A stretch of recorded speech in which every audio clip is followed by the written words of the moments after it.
I would now like to turn it over to Dr. Pia Arboleda, the director of the UH Manoa Center for Philippine Studies, who has been an amazing partner in organizing tonight's event.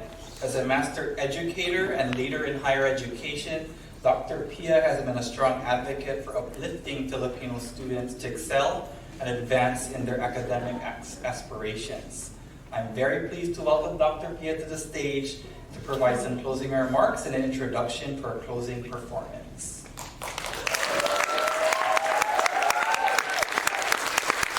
Magandang gabi po sa ating lahat. For the first time, I am speechless. I can't. I always cry when I see these kids. Thank you very much, Zach, for that introduction. It takes many hands to make an event like this a success. On behalf of the East-West Center and the UH Center for Philippine Studies and the Philippine Consulate General in Honolulu, we thank you for being here today. We thank our distinguished guests, Provost Michael Bruno, Ms. Susan Berardi, Mr. Jade Butay, Conjen Emil Fernandez, Ms. Benet Misalucha, Dr. Patricia Halagao. Of course, thank you to the Filipino Curriculum Project, and thank you to Poet Laureate Luisa A. Igloria. Many thanks to Ikaika Mendez, who actually set the tone for our meeting today. I think that because of his prayer, we have all been very much enlightened. Many thanks to Angelique Calio, and I will be remiss if I do not thank the IPLL staff, Mrs. Oxon, Tristan Gudoy, Precious Arao, Katrine Salmasan, Aaron Lancheta. This is only because they have to put up with me every single day. So for that, you have to hand it to them.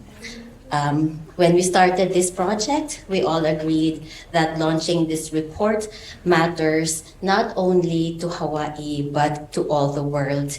And so I can't believe that after many months we are here today. I also would like to thank Dr. Miriam Stark and Terry Skillman and the Center for Southeast Asian Studies for their partnership with the Philippine Consulate that allowed Dr. Luisa A. Igloria to grace our event.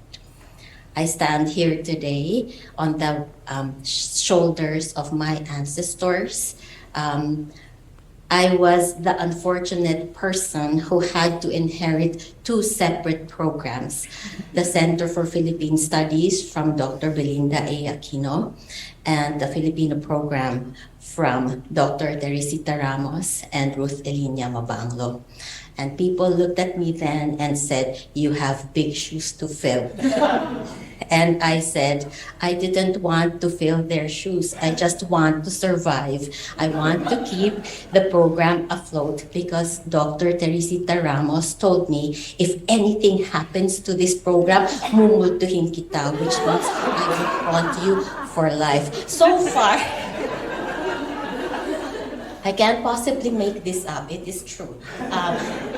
That was in 2008, and I told her back then, well, it's going to be a long time yet because you live to be 120.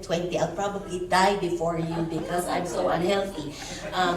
But last year, may her soul rest in peace, she has passed on back to the arms of our ancestors.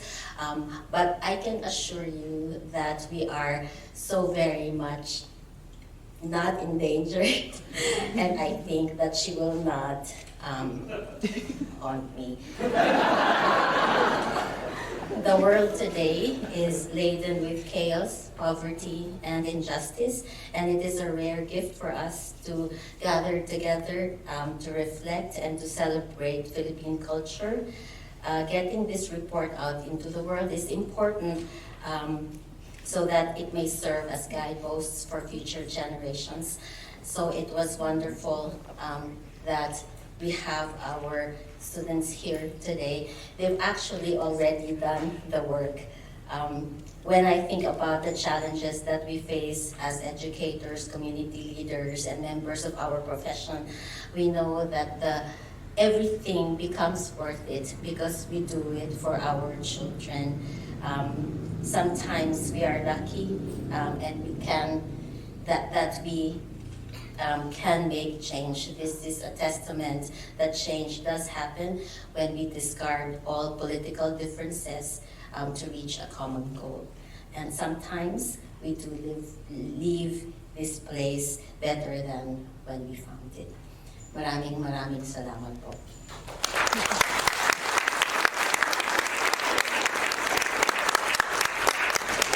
As our celebration draws to a close, it is also my honor to introduce the last segment of our program.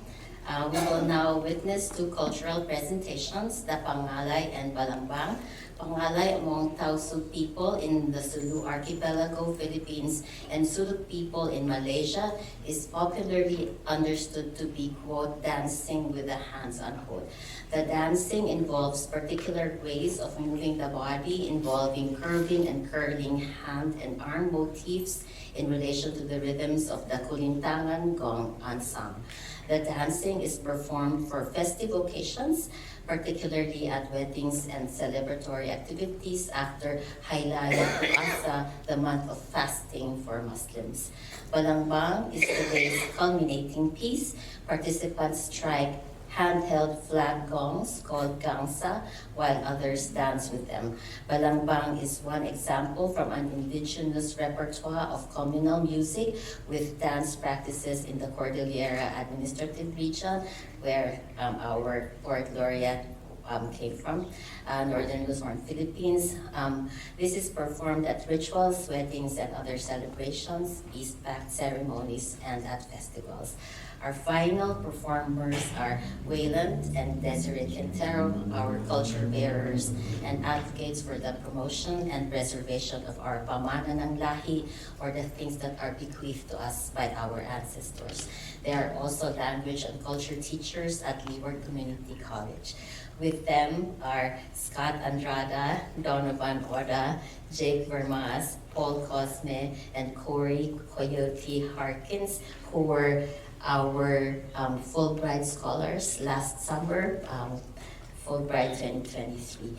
Please join us for the communal celebration. It is true we will have to dance, and I purposely did not tell our guests that they will do this so that when they arrive here, they will all have no choice.